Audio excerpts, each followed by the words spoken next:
Welcome to the Property Mindset podcast, where I'm Emma Howitt, mentor, investor, and your guide to building wealth, freedom, and personal transformation through property. Property is not just about bricks and mortar. It's about building a life you truly desire. And in this space, we don't just talk about strategy, we deep dive into mindset.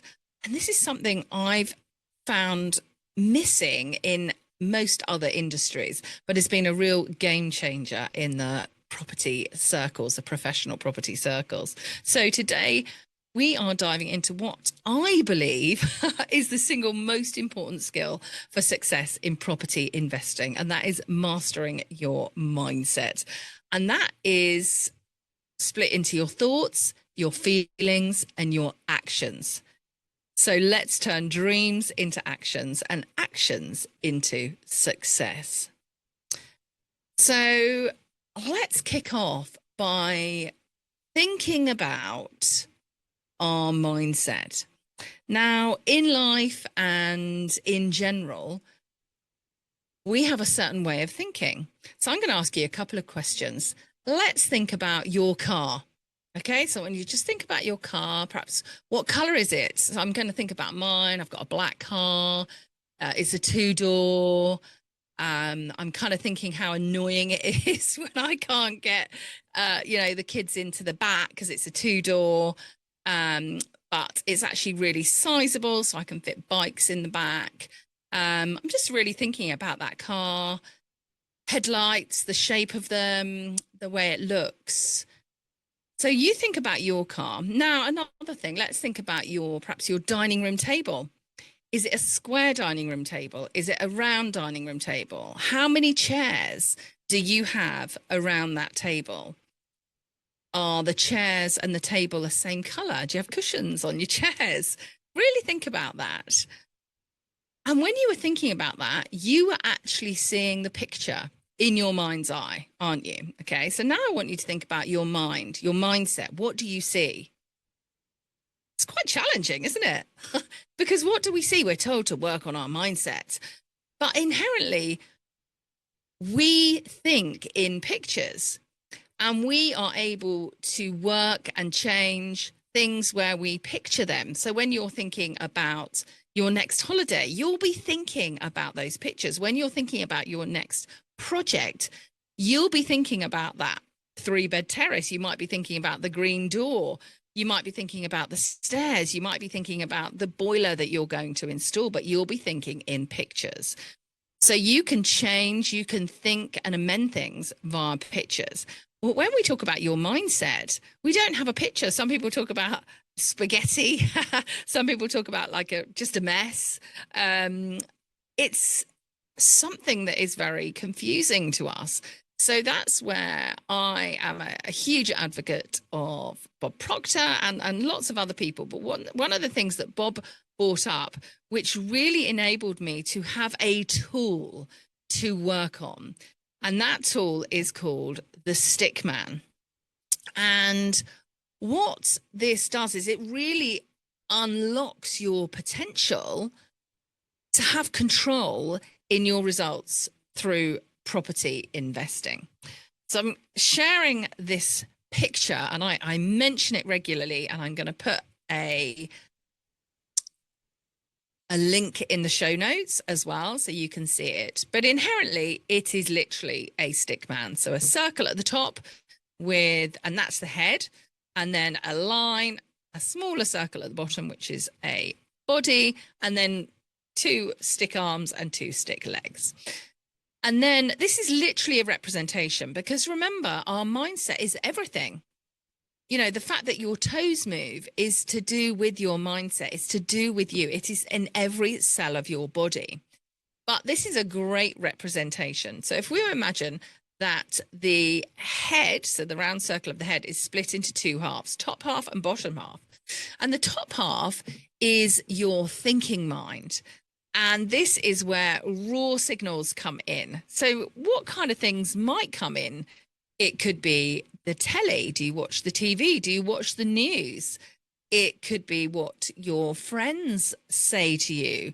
It could be your children, the newspapers, what you read, who you spend time with, the drive to work, all of these things, your relationship with your builder, all of these things are come into your thinking mind, your conscious mind, and they're literally raw thoughts.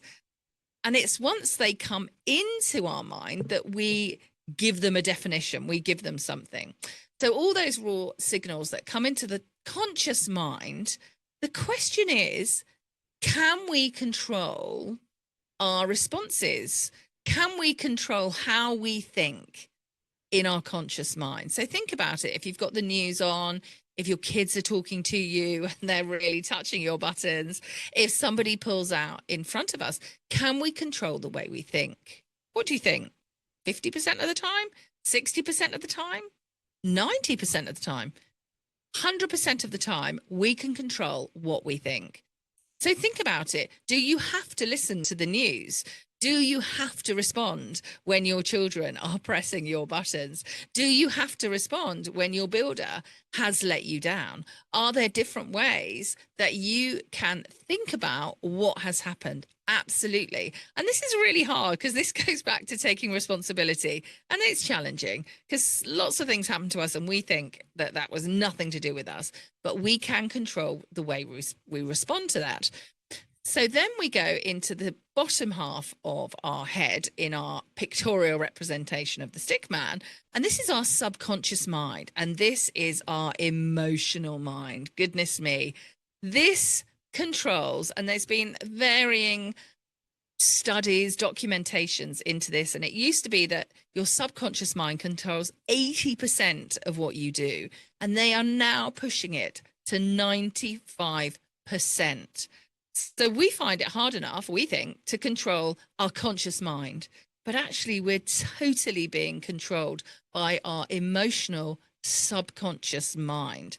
And this is really where all our feelings come from. And we can have those reactions, can't we? Where something's happened and we've maybe exploded or burst into tears or whatever. We've really had that emotional response. And here is where all of our habits are. And an accumulation of habits is called a paradigm.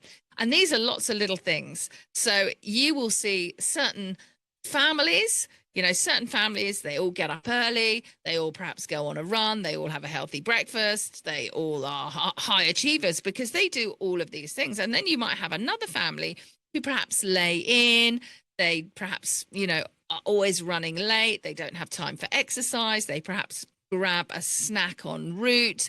And you can see how each of those tiny little habits, although individually are not going to make a big difference, as a whole in a paradigm can really make a big difference. And so our emotional subconscious mind is all about trying to change our paradigms. But what we do is we try and do them suddenly and quickly. We all know the gym, don't we? 1st of January, 2nd of January, I would imagine, everyone runs to the gym. And by the 17th, I think it is, pretty much everyone has left the gym membership. Great business model. Everyone only uses it for 17 days, and then you could pretty much reduce the size of the gym. And then we've got our body, and this is where we take action. And all three of these, so our thinking mind, so our thoughts, our emotional mind, our feelings, and our actions give us our results. Okay? So it's literally the way we think, the way we feel, the way we act gives us our results. So if you are not getting the results that you want, you suddenly have something you can work on to change, something very tangible. This was life-changing for me because I felt quite helpless. And, let me know if you do too. You felt quite helpless of things that were happening to me.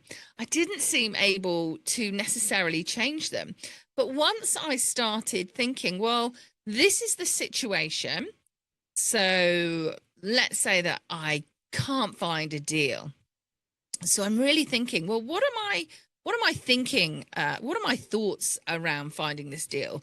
How am I feeling around finding this deal? And what am I doing? That can be a clear giveaway. So let's say, I mean, I've done this before, so I'll give a real example. Looking for a purchase lease option. So what are my actions? So I've written out, in fact, I didn't just write, I got a handwriting sort of AI bot to write these letters for me, but I printed them out.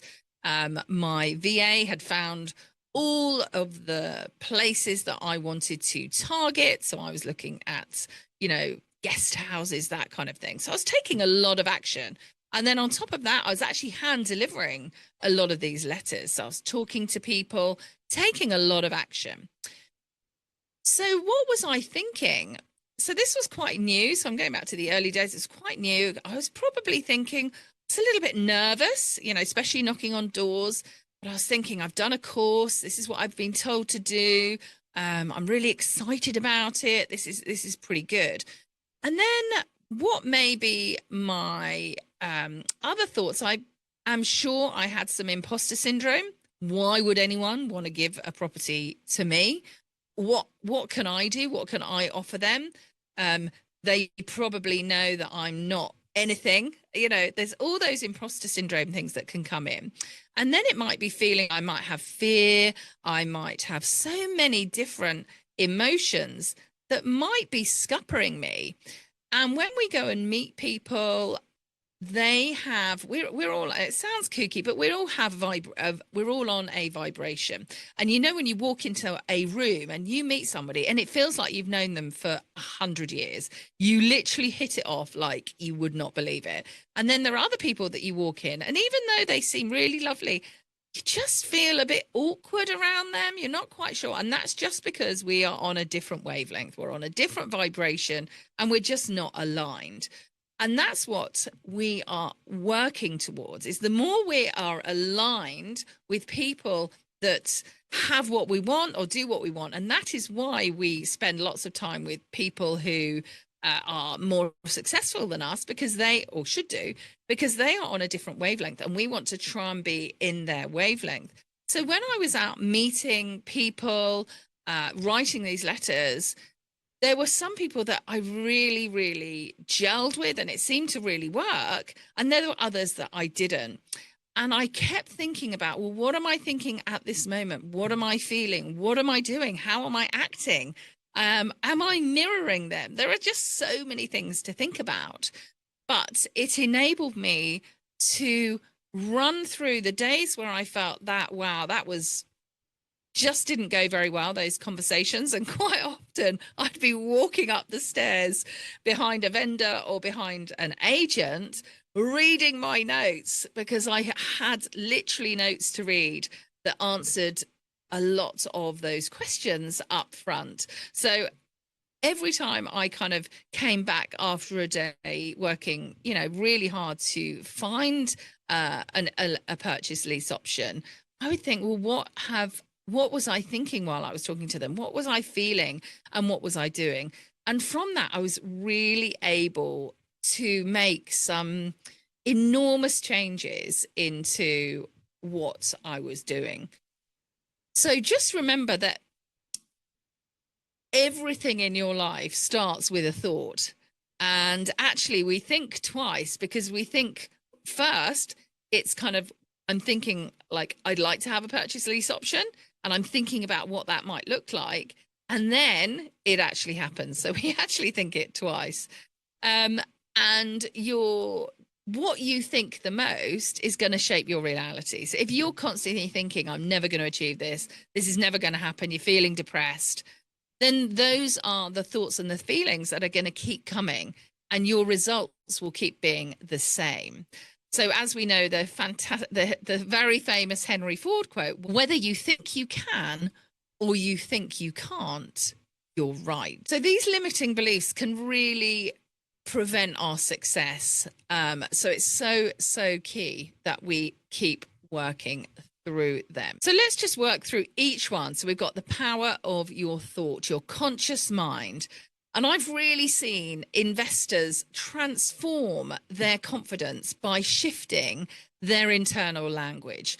And what is that? Just one limiting belief that you need to overcome. Now, if you're really fortunate that you speak your internal language, it's easy to catch, it's easy to pick up. And I've often had, you'll hear, hundreds of mentees that have come through, the ones that sort of say, oh, well, I'd really like to do this. Oh, but I'm not good enough. Or I haven't got enough money. Or I'm not this. I'm not that. Oh, they're really good at that, but I'm rubbish at that.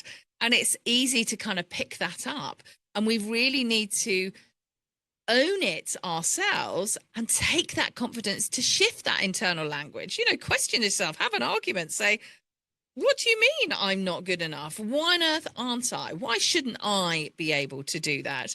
And see how we can change that. Start taking responsibility. If you say I'm not ready, change it. If you say I can't afford it, change it. Otherwise, you'll keep acting in that way. So your feelings and emotions, so that in your subconscious mind. So this really drives your decision. And your thoughts tend to create your emotions. So those emotions will affect how you act. Fear, doubt, anxiety, it can really hold you back. Whereas confidence, belief, certainty, they move you forward. Now, managing those emotions, I'm not saying it's easy, but let's really work on that. If you know that that's something that you need to work on, it can make all the difference. So rather than reacting to them, see how you can start to manage those emotions. This can be a real game changer. How do you manage fear when you're making these big decisions? It's really, really important. What is the bridge between those thoughts and those actions? So when your thoughts and emotions are aligned, then your actions will naturally follow. If you're sitting there procrastinating, thinking that you're not good enough, you're just sat there doing nothing, aren't you? Whereas if you think, oh, you know what? Why shouldn't I give it a go? I've done my course, or I've learnt this, I've done this, I'm going to give it a go. And then you take action. So if you've hesitated on a deal, it's generally rarely about numbers. It's usually your thought pattern causing that fear. And do ask yourself, have you ever missed an opportunity, perhaps because of fear? And remember, once we start taking action, it really creates momentum. If you actually call up 2 agents a day, 3 agents a day, visit them, then suddenly it becomes easier, doesn't it? Those small daily actions actually enable you to build that trust in yourself, and it creates that momentum. It rewires your brain. So what are the actions that you can do to take you forward? So there's lots of kind of practical steps, and some work for some people, some work for others, and some people poo-poo them. But I generally feel as long as you're taking action and you're doing work every day on your mindset, it makes a massive difference. So, for instance, things like daily affirmations, some people love them, some people don't, but say it in your present. So, I am a confident, successful investor, and constantly look for reinforcements as to why you are. What do confident, successful investors do? They make phone calls to agents. They visit properties. They do their due diligence. So if you find due diligence really hard, find somebody who's not as brave going to visit properties or talking to people. Find those strengths and work on it. And you are then acting as a confident, successful investor. And that will enable you to get there. So visualize yourself. You remember we talked about different goals. What is that massive goal? Be excited and have those emotions of how you'll feel when you've hit that goal. Now, I've been doing a lot of research recently on kind of meditation and mindfulness, and absolutely, it's important to be a human being as well as being a human doing. If all we are is doing, it's very difficult for us to see the wood for the trees, for instance. And it's important that we allow our mind to be able to work hard for us, especially with our subconscious. And things like journaling really reflect what is your dominant thoughts and emotions at the moment. It's so key to understand them. Really, really look at managing your mindset. What are you doing as a property investor to manage that mindset? Now think about those extreme things, such as if you're negotiating a deal under pressure, if you face setbacks, perhaps with the build, when you're talking to agents, are you getting a lot of no's? Are you getting a lot of refusals? How is any raising finance going? How's getting started with something new? So when I've worked with, clients, you can really turn your results around just by shifting how you think, how you feel, and how you act. I mean, that's just crackers, isn't it? It doesn't take much, but we really do have control. So really think about what are you going to do to make those changes? What's that massive limiting belief that you have? I mean, write it down and change it for an empowering one. You are amazing. You truly are. You can achieve what you want to achieve. If you can't do it by yourself, find someone who can help you. And what are those daily actions, those daily affirmations that you're going to do? Say them out loud. I've done that in the car. You look crackers. But really do it with emotion. Feel that you are that person or whatever that affirmation is. And make sure you take these small action steps that are aligned to building that confidence faster. So guys, your thoughts, your feelings, and your actions are massive. And I will go further into each one in a different episode. But what was key for you today? Because remember, property success isn't just about what you do. It really is about how you think. When you combine a strong strategy with an unstoppable mindset, there's literally no limit to what you can achieve. So do reflect on what I've been talking about today, and what's that one action? What's that one limiting belief? What's that one thought you're going to change to move you closer to your property goal? And make sure you really work on it this week. Don't just listen and let it go. Take action. And of course, if you know anyone struggling in their property journey and they're not getting the results that they want, please share this episode. It could be the absolute game changer that they need. And remember, the more people that we help, the greater our own wealth. And in every sense of the word, growing this community means growing the potential that we all have to succeed together. And do remember, your mindset is your greatest property. Keep building it.